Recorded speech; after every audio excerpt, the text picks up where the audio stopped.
recapitulation of who we are. I mean, who we are as far as.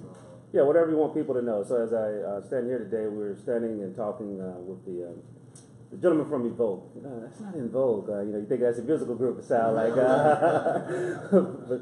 But no, as we're here, we're at the Black CEO, and as we talk through a couple things with the organization and of doctors, they're doctors on a mission, and so I want them to individually share who they are and just part of why they came together. And we'll start over here with Frank at defensive end. No, I'm Dr. Frank Vaught. I work in the Chicagoland area. Originally, I'm from Detroit, Michigan. Evoke is something that definitely is special to us ever since its formation. We've been always wanting to see, African Americans thrive in practice because we truly believe that it will impact our community, it will change it, it will make it better, and have us this brighter future. Something that we can definitely have something to lean on. As far as how we came together, we all it's funny, we all were in this bubble together, and we all oftentimes would be running into each other, and we've always been really good associates, really good friends. And as far as having success in our practices, we kept up with each other. We kept communication with each other, and we all have the same ideologies on how we can change the world. Not changing the entire world with one person at a time, one practice at a time. Ultimately impacting our communities and making it a healthier, safer place. I'm Dr. Edgar Everett from St. Louis. Been practicing there for a little over 10 years, and being in practice has taught me a lot about people. It's taught me a lot about myself, and what I realized is that this life is all about service, and for us, that's really where Evoke came from. It came out of the idea that we wanted to serve our community in a bigger way, because we were doing really well in our practice. And that's our own little community right inside our office. And then we started to affect our community right around our office. And then we got the idea was, how can we create more of these communities around the country? And that's where Vaught came from. The idea was to help chiropractors to develop these communities for themselves, to be successful chiropractors in their communities, and help leaders to allow for their community to thrive. And that's really where Vaught came from, was this idea that we can only help so many people. If we teach other people, then we can help, everybody, the masses, every single person in America. It was really where we see things going. Yeah.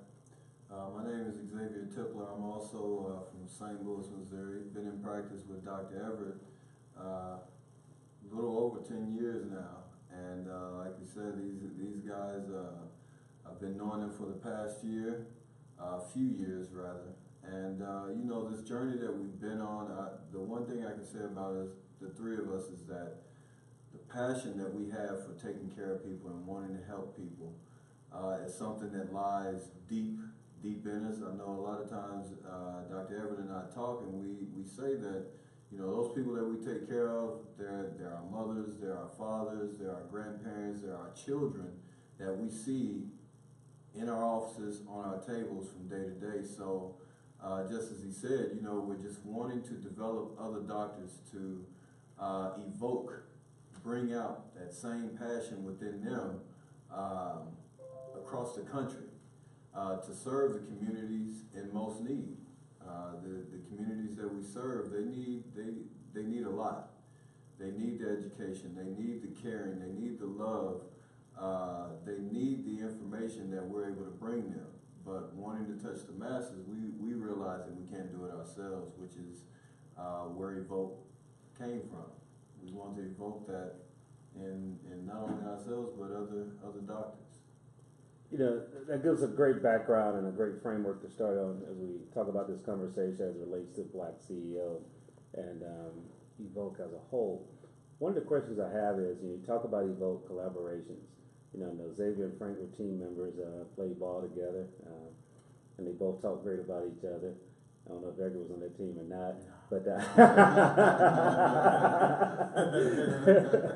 but you know, talk about the importance of being able to leave some of your ego, enough of your ego behind in order to come together for a greater cause.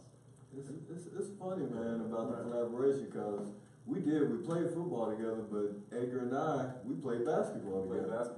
So there was always this connection. I mean, from undergrad playing football and getting into chiropractic school, and then we're playing basketball together. It was that's some type of link. And you know, people ask us that question a lot about how we're able to work together. Yeah.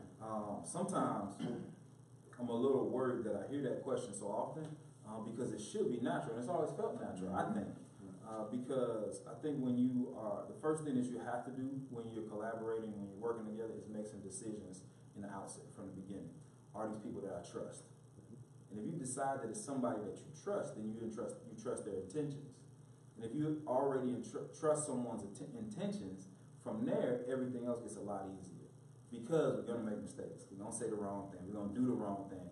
You know, stuff is going to happen.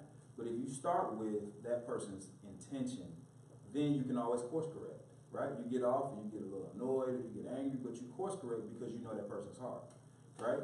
And so I think that for us is what has worked the best, is that we know each other. We know at our core what all three of us are all about. So whenever things go off track is when partnerships fall apart, right? Misunderstandings, miscommunications, things happen. But we've been able to learn each other well enough that when those things happen, it doesn't throw us all the way off. It doesn't make things fall apart. Things don't break up. Yeah. Through our entire relationship, you know, I couldn't have worked with a better group of guys. I must admit. I mean, you say it's you're worried sometimes because you hear like people say, you know, how did you all work together? But I don't meet too many guys like you guys as far as integrity, as far as your ability to want to serve, putting others before yourselves, and we just happen to, you know, all be together at that time. One thing I know, with our relationship, things that really kind of glued us together is through school, through all of our interactions ever since we met each other. All we've ever done is try to help each other out. Whether it been, you know, in chiropractic school, when I didn't used to have any food, I would go over his house. You know, all my ramen you know, with Xavier, you know, and studying, you know, I mean, I really, you know, just didn't study, and he would make sure that I did, you know, I mean, just, we would always have each other's back. Yeah. If I was the president of the organization, he was my vice president, you know, if I needed a place to go and hide out, Ed was always somewhere, so I could find him somewhere. I mean, and it's always been that relationship, and it's never been a cold shoulder. It's never been anything that wasn't authentic or out of integrity. So, you know, I appreciate them. I mean, they're like brothers.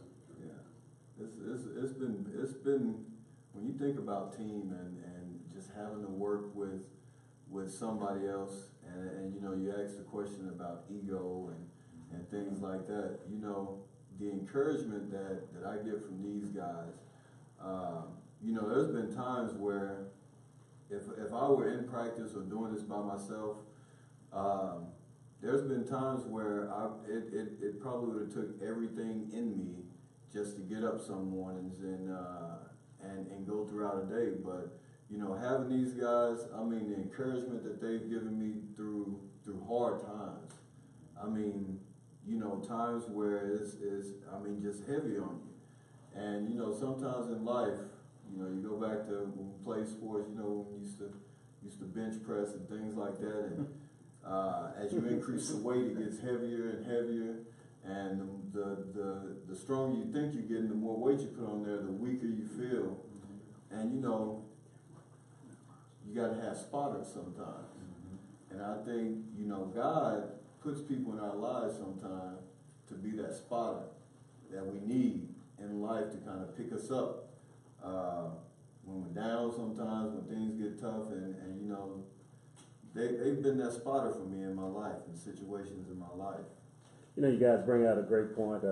As I listen to all three, and I'm gonna go back and pull this, and this is just personal for Howard. Is when I do the transcript of this, I'm gonna be like, wow, okay, hey, I got about 10 lessons in this segment already.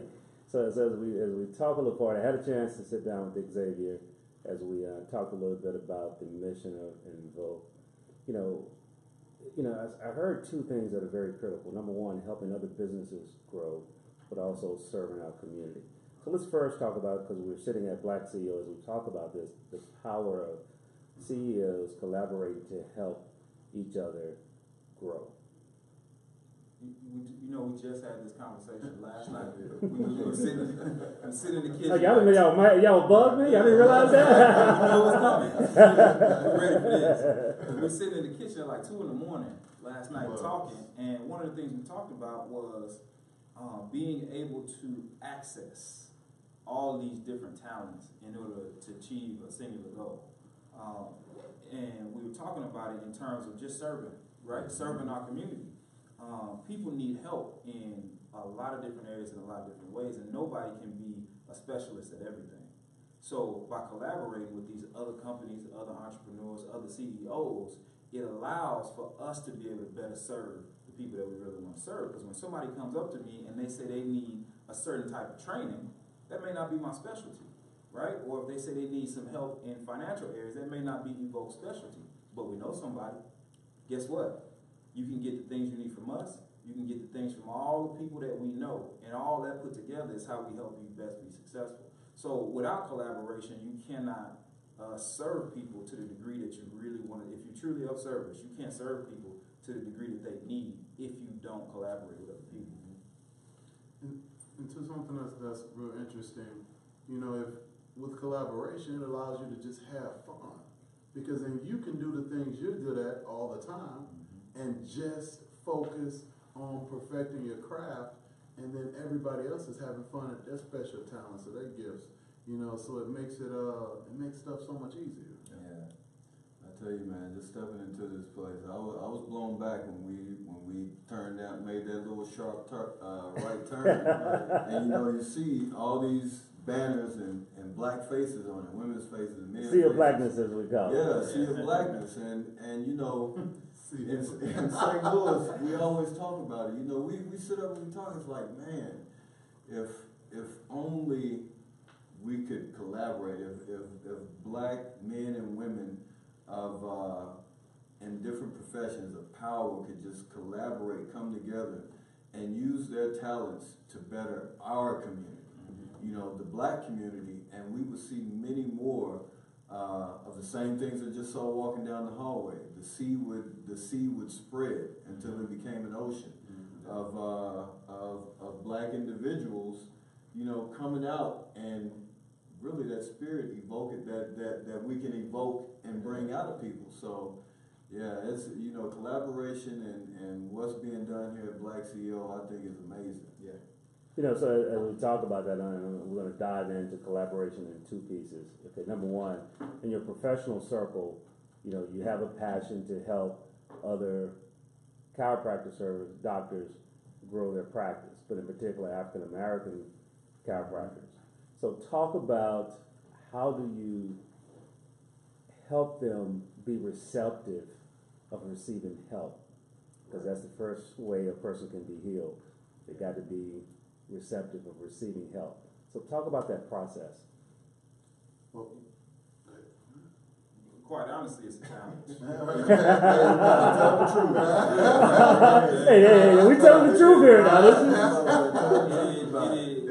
It is a no challenge. Bibles out here, but we still got to tell the truth. Everybody's looking like, who want to go around? But honestly, it is a challenge.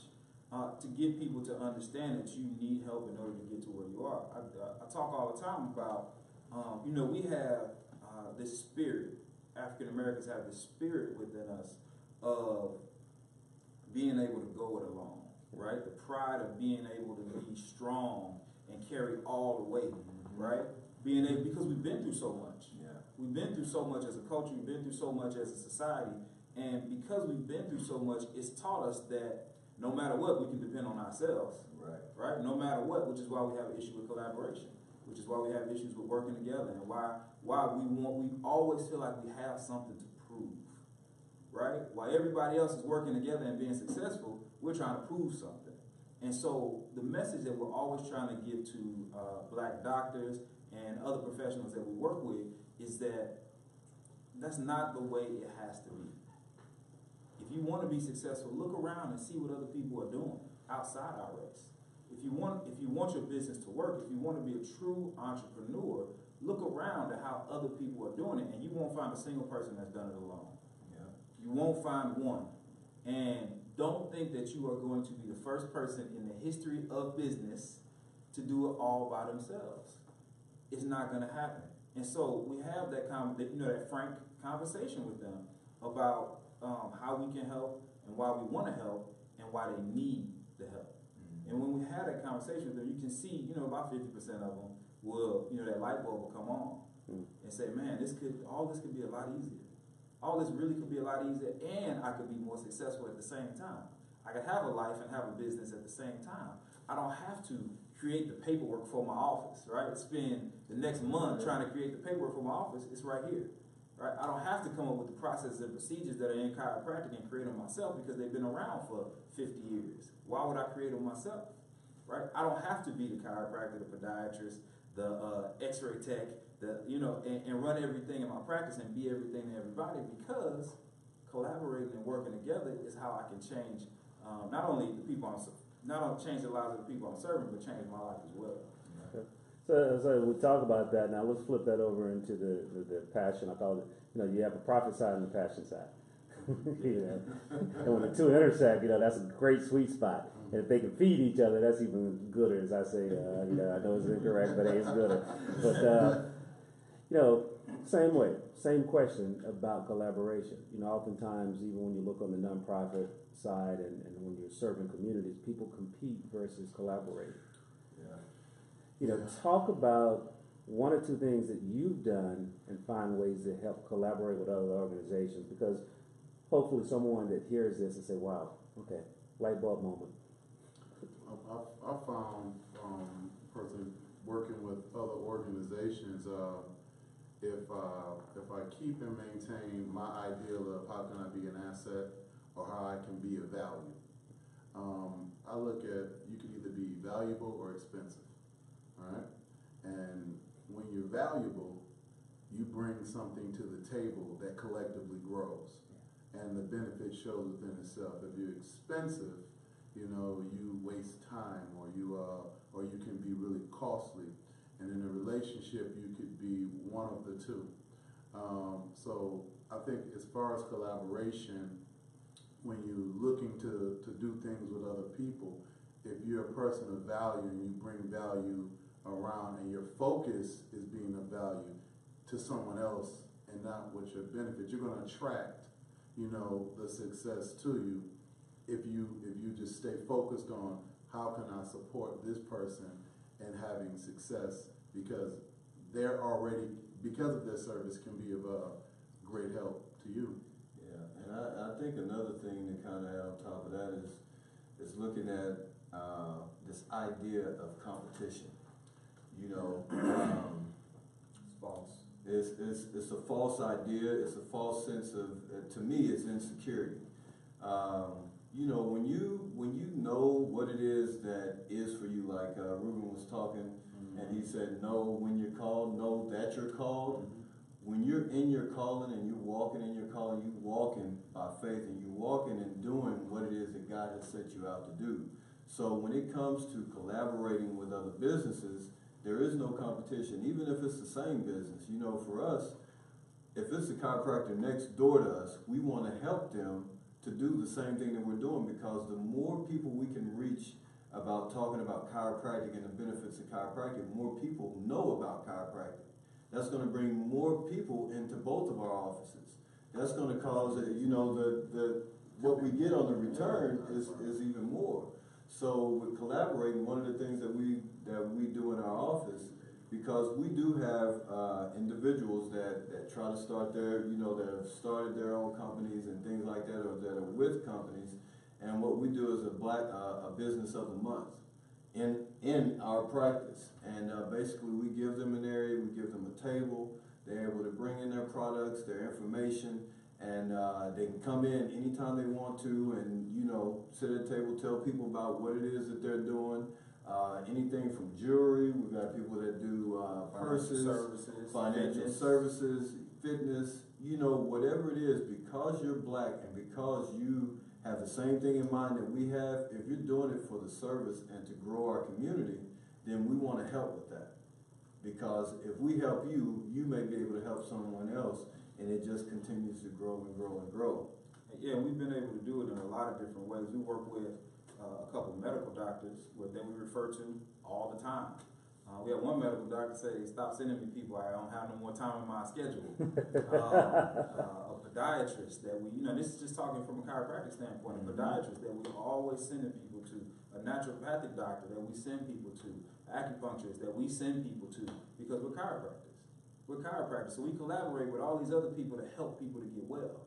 So now you've created all this value, right? So now so people come to us and say, "Hey, do you know somebody that does this? Do you know somebody that does this? Where can I find this? My sister lives in Houston. She needs a chiropractor." What we're starting to do is to create a database of all the black chiropractors around the country, so that when that lady comes to me and says, "I have a daughter in Houston," we know exactly who to call. We know who to send them to, because we need for her daughter in Houston to be getting adjusted in order for our practice in St. Louis to grow. Yeah. That's what we understand, is because the more black people understand and know chiropractic, the better it is for us. Right now, we have to go out and bring business in. It would be lovely if we could just sit in our office and people would come in. But the only way that that's going to happen is if we permeate chiropractic, if we infuse it into our community. So we got to work together to do that. And the benefit of chiropractic to the community. Yeah. Oh my God. When you talk about, I was talking to one of the young ladies out at the at the conference, and she was asking about chiropractic, what got me into chiropractic, and I asked her, I was like, "Have you ever been to a chiropractor?" Never. So most black people that we come in contact with have never been to chiropractic because of the lack of education. And the benefit that we all gain from being adjusted is you can't even. It's difficult to describe. It's difficult to explain. You can only experience it. You can experience it. Yeah. And like we always tell you, it comes down to almost there's one premise in chiropractic, and that's understanding. If you can take hold of understanding that God has created our bodies with the ability to heal itself, happens no other way, then chiropractic is for you. Mm-hmm. We oftentimes talk about chiropractic and how it can heal a community. The black man has the lowest life expectancy on the planet, in America. The black man in America. If we could literally go into our community, increase the vitality of our community, we're people that can overcome and have overcome and are still overcoming anything. Then you change that around and you give us a higher state of health, because everything is, as far as in our communities oftentimes, is under attack. That's going to unify our communities in themselves. And so it's powerful what chiropractic can do in our communities. As we talk about that collaboration, and I want to talk about reaching back, because every CEO must reach back. Talking, I guess actually I don't want to talk the most, and but he was talking about you guys reaching back to young chiropractic doctors in training, or students. Mm-hmm. Talk about the importance of having someone to model after. That's invaluable. I mean, they would probably tell the same story I'm about to tell. We were hustlers when we first got into practice. We were I'm a hustler, baby. How you hear that song? I just want you to know. That's all we did. That's all we did was hustle. So we outworked the mistakes that we were making, if that makes sense. We worked so hard that we were able to overcome many of the mistakes that we were making. But what that meant was we weren't as productive as we could possibly be. And a lot of that came from understanding and know-how.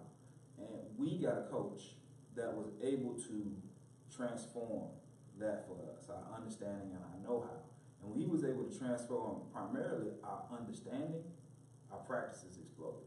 Wow. Our practices exploded. So now while we were out trying to figure it out ourselves and doing pretty good, So let's stay there, and we're gonna come back into the hole there.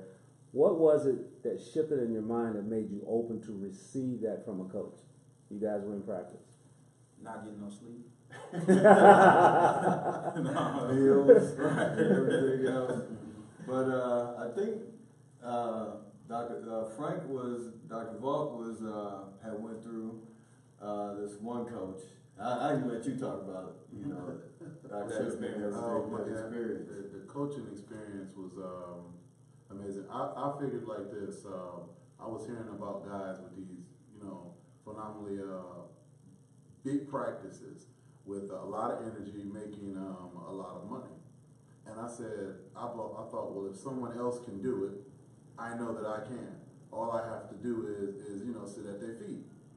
I said, well, I'm going to go and I'm going to try it. I'm willing to try anything once. I mean, I'll go try it. I mean, I'll go see. I don't have the ego like, hey, look, I can do this by myself. If someone can show me the shorter path to getting to the bigger picture, I want the shortest path, right?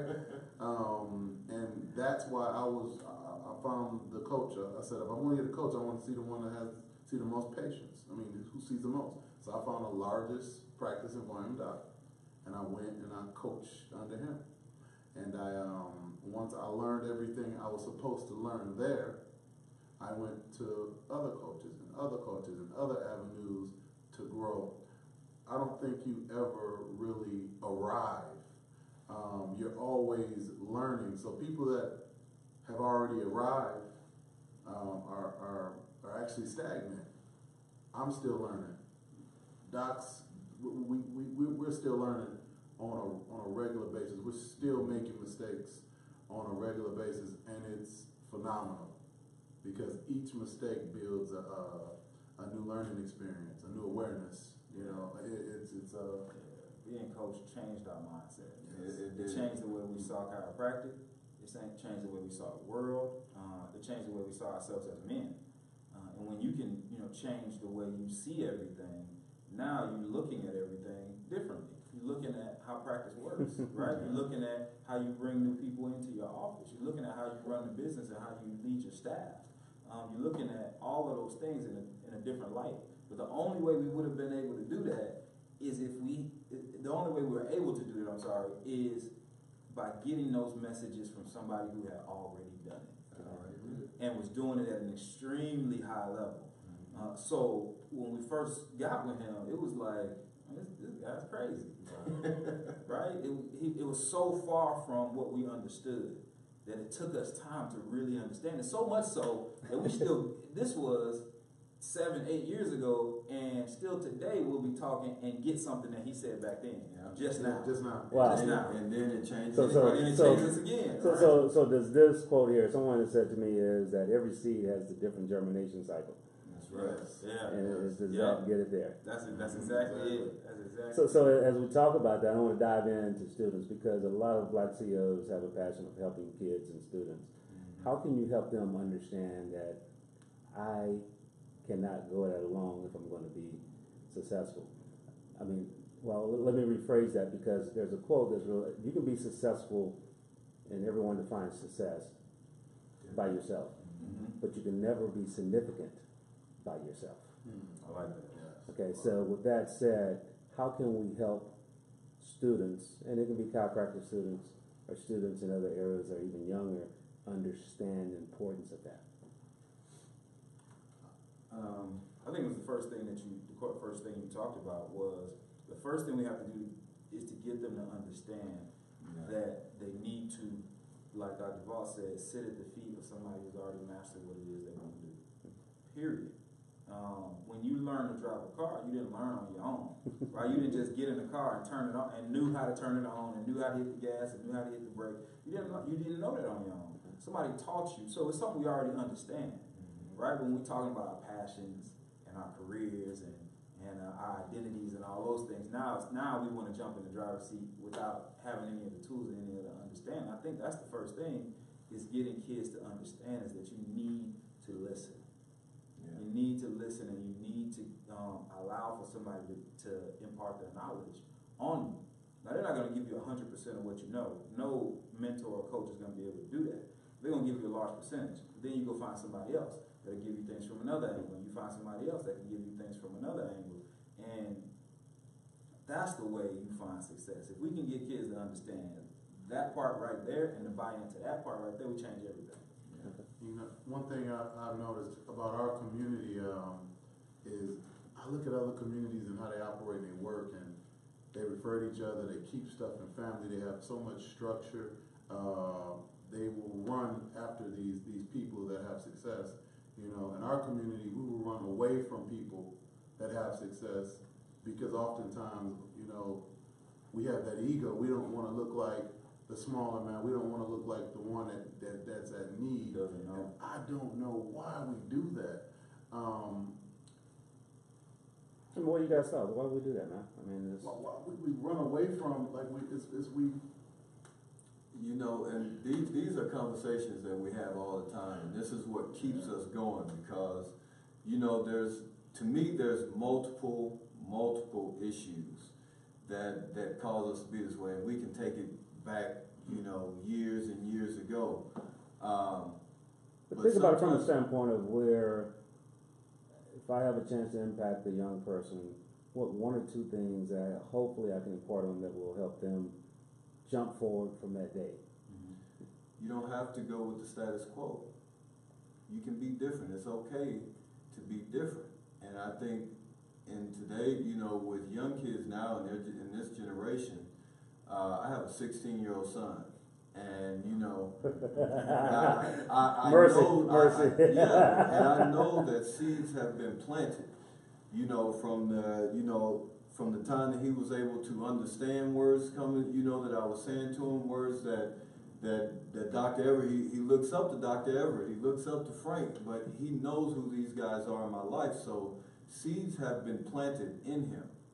But the reality is, every day, he's around a different group of people that have not had these seeds planted.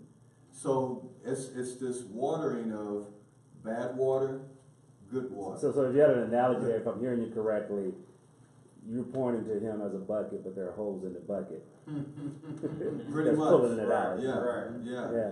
So, you know, we first have to continue to, you know, we plant those seeds, but I think where the collaboration of black professionals coming together and constantly talking to the youth and just constantly being in front of them, that's what causes the change for them to actually start to see that it's okay for me to make good grades in school. Right. It's okay for me to want to be a doctor and not just play basketball.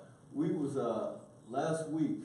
I went to this high school. They had their career fair, and I liked the way that they had it set up, because the way that they did it, this was for middle school. 8th graders getting ready to go into high school, and what they did was they gave them a list of all these different professionals that would be coming to the career fair. And they had to go through and check their top 5 careers, you know, what they would have interest in or what they thought they would want to do.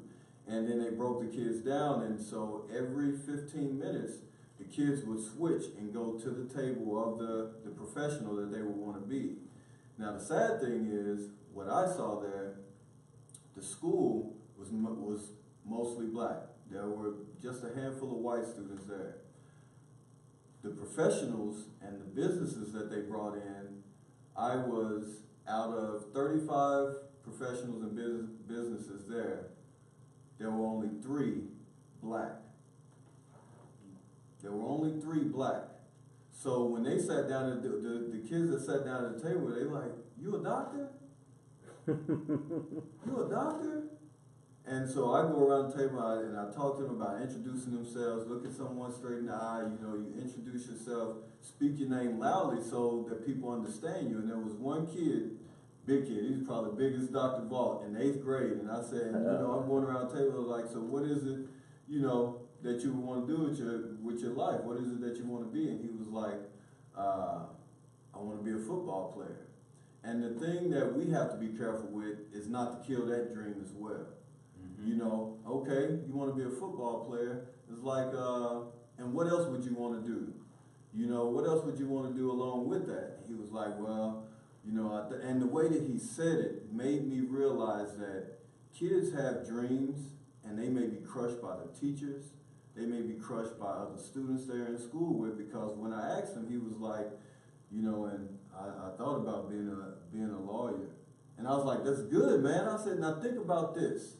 I said, what if you became that professional football player, and then after that career, you had your degree as an attorney, and now all them guys that you played football with, you're their attorney, and you helping them in every situation that you have, and all the money you make from it. He was like, and then this big smile just came on his face. Wow. But he probably don't get that. You know what I'm saying? He's not having anybody talk to him in that way. They kill his dream of wanting to be a football player. They kill his dream where you don't make good grades right now, as you know, so you can't be an attorney. So when you give kids an idea, you can be a great football player, but also understand you can also be an attorney. And being an attorney, you can help every football player that you want, so you can still stay in that arena. Okay. And it totally changes. Well, and that's one of the things I've noticed in our communities. These voices you don't hear of, you can. In other communities, you know, if their children aren't achieving or excelling, there's things done to lift them up. And that's one of the reasons why we started this, why we're doing this, and why we're passionate about it, so we can be that voice. We can be a voice to the football player, to the C student, you know, to the D student. That's like, man, I don't have the resources. You know, children nowadays, their circumstances oftentimes mirror them what they believe that their lives are going to be like. And if they can be poured into with some positive words, something powerful, you know, somebody said something powerful to each one of us that made us believe. That made us believe at one point in time when we were down, and that's why we're here today. We wanna do that. We wanna be that. You know, so as we kind of get ready to kind of tie this in, a place I want to take, and it kind of stems off what Xavier said, but it's about you guys. You know, oftentimes we ask kids, what do you want to be? I was taught something a little different. You ask them, what problem do you want to solve? So now that you guys are already being, I'm going to ask you, what problem, just singular from each one, and briefly why, do you want to solve in your lifetime? What problem do I want to solve? We got a lot Just of one. Just one. Pick in the bucket, baby. I think the one problem that I would like to solve in our community is the lack of trust. Will probably be the one thing that I would love to be able to figure out and solve in our community, because that's, in my opinion, about our biggest issue. There may be something else that I'm not thinking of right now, but that's about our biggest issue, because if you think about it, how trust affects us in so many ways. You asked me a question about collaboration. I told you we get that question all the time. That's a trust issue. Yeah. We talked about, you know, your faith, right? When you see the pastor sitting at the front of the church, right, and people are critical of the pastor, that's a trust issue. When you talk about being in a relationship and being married, husband and wife, trust issues. When you talk about a child who has a parent who's let them down a number of times, right, or a father who's not present, which was the case for us, you develop trust issues, right? When we talked about, I read this study a few years ago that changed a lot for me. The study, what it did was it mapped kids from similar high schools, high achieving high schools, black kids, Asian kids, and white kids. All of them were going to the University of California. And what it did was it tracked these kids who were straight A students in high school into college. All of these kids coming from very, very prestigious high schools and into college, and what their grades were like. Now we could probably guess Asians had the highest grades, the white kids had the second highest grades, and the black kids had the third highest grades. And now all these kids got the same IQ. What's different?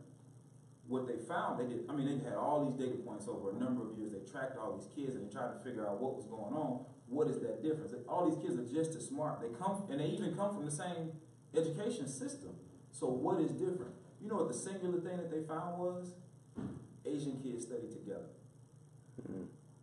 That's it. Community. White kids study together more often. Black kids, almost all of them study alone.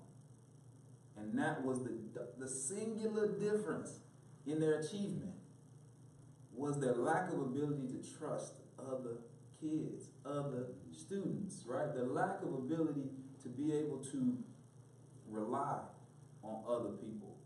While Asian kids in the Asian community has this great ability, this incredible ability to rely on each other and trust that you got my back and that you're going to be taking care of me because I'm going to be taking care of you. And we see that in other communities, but where we do not see it is in our community, and that biggest issue, I think, is trust. Gotcha. So as you think about it, Xavier, Frank? I would have to say self-esteem. Okay. I think that we are some of the most beautiful people that try to transform and change how we look to fit a stereotype. I think we're some of the most intelligent people that dumb ourselves down somewhere at times to fit in. I think that we are the most articulate, the most talented, or we have so many ideals. We have there's so many avenues and facets to who we are and our individuality, but we tear each other down oftentimes because of how we feel about ourselves. We tear ourselves down, and it's something that nobody is doing, and oftentimes we're taken advantage of because of it, of our own self-image. I was in Mexico for Christmas last year, year before last, with my family and my daughters. We're walking on the beach, and one of the ladies stopped my wife and said, "You know, your family is so beautiful." She said, "Their hair is so beautiful." She said, "I don't understand why, you know, the women in your country, they have this beautiful hair. The black women, and they straighten it, or they put this the stuff in it, you know, why don't they just look like themselves? They're beautiful." She says, "We love our hair. We love the way I look. We love the way we look. Why don't you all love the way you look?" You know, and we sat back and were blown away, because we've been told or shown on billboards or we look at commercials and we don't recognize, you know, how powerful we are, how beautiful we are. And our self-esteem is low because of that. So it brings out, you know, a low return. If I could go and show, you know, these young men, young women, how beautiful and magnificent they were, you know, if I could change that, I think the future would look amazing. It's up to you, X-Man. Well, you know, I agree with everything that both of these guys said, and you know, the only other thing I would add to that is the ability to love. You know, it really starts with, for me, and you know, speaking from a sense of knowing God and being a man of God, you know, that's where I have learned to love. And you know, when you talk about the lack of trust, when you talk about low self-esteem, a lot of it can be taken back to the lack of love that someone has maybe had in their lives. So whether it's from a child that was being raised and felt like they didn't have a mother or a father that loved them, that can tear someone down at a very young age, and those things follow them for years, leading to the not loving themselves. So if we can start with first loving ourselves, loving those around us, you know, that's an environment that we try to create in our office. And it's amazing what love can do, because love can build a child up. Love can keep a mother and a father together in the same household. Love can bring families together. Love can bring communities together. Love can change a lot, but we just have to learn how. And I think by, you know, understanding that we have a God that loves us all, through all of our faults, through everything that we made the world may think of as wrong as it may be, there's still one person that loves us beyond it all. And if we understand that, then we can love ourselves with all of our faults. You know, as a close out, first of all, I want to say thanks to all of you guys, and I love the name Evoke personally. And when you close it out to that one problem you're gonna solve, you know, you're evoking a change in our community. I want to say thanks again for that, from the trust to the self-esteem and to the love. With that said, as on behalf of Black CEO, man, I just want to thank you, brothers, man. Thank you, Howard. Thank you, I appreciate you. Great. Holding the end down. Yeah. This point guard right here. How you know I'm going back? What a brother position. Let's be real. In our certain positions, we gotta play it like. We used to go to couple like, hey man, shoot that. Shoot that. No, he bought it down. I got you. You brothers need a break or a quick couple minutes, and are you cool with standing up? We're gonna drop a little different energy too. Okay.